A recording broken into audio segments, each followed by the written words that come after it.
Hello everyone and welcome back to Shanahan Militaria. And today we're going to do a mannequin on parade, and who we're going to cover is this chap.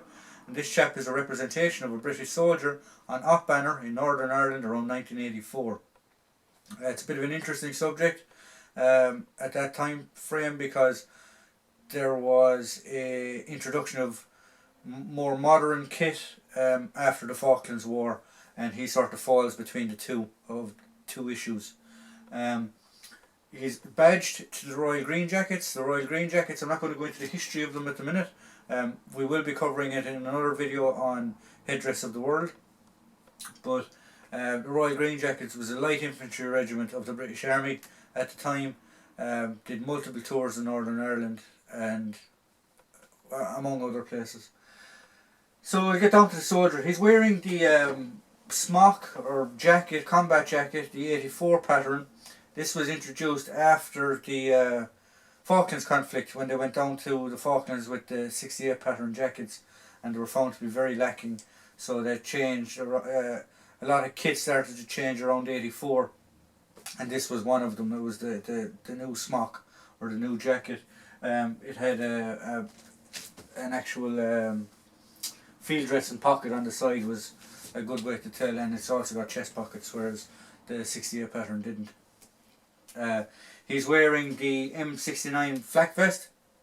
At this time, 84, you're talking 17, 18 years old of a flak jacket system.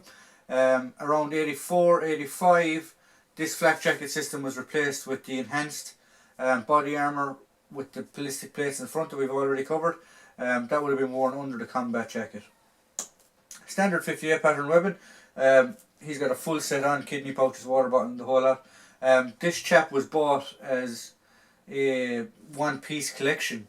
So out of all the mannequins that I have, I sort of have a soft spot for this fella. He doesn't get changed. He was the first mannequin that I got. He stays as he is pretty much, whereas the other ones get changed. So that's just a bit of a history about where the actual mannequin came from. The green pants are called lightweights. You find them with a pocket on the left hand side, or you find them with no pocket at all. The British soldiers liked wearing the lightweights. Now, they would get away with wearing them if they could get away with wearing them, but every regiment, every battalion had its own dress code to a certain degree. You see them an awful lot in the summer, the lads wearing them. In urban areas they wear them a lot because they're lightweight, they're easy dry, they're more comfortable than the actual combat pants themselves. But in rural areas they would wear the actual combat pants. In his pockets he's got the Pocket 470, which at the time was going out of date also. It was being replaced by another radio called the Clansman. As you can see, the wire is looped around his left shoulder where he's got his PTT, his push to talk. This is leaving his right shoulder free, so he can still engage his rifle if he needs to.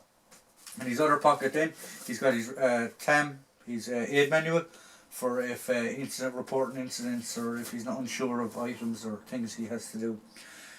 So we'll go back down to the boots again, and the boots at the time were being changed. They would initially had these, the DSM boot, the direct moulded sole, I believe the DSM stands for.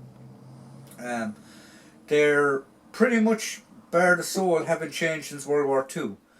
Short ankle boot, not very much good support on them. Guys' feet got wet a lot in them. These were worn with a putty which was wrapped around to about 2/3 above the shin.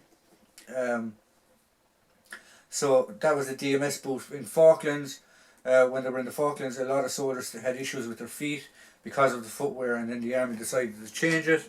And what they came up with was this item, and what this is the GS high boot, general service high boot. More ankle support, better chance of keeping your foot dry if you put your foot into water. It's got what they call the tractor sole.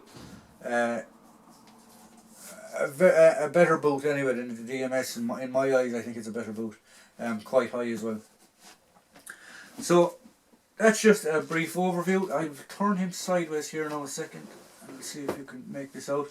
But he actually has an original warrant officer's badge. I'm not actually sure if this is a regimental Sergeant Major or a company Sergeant Major, but he is badged to a warrant officer. So that's the video. If you liked what we provide here at Shannon Militaria, please like, please subscribe, please hit the notification button, please tune in for the next video, and see you again. Thank you.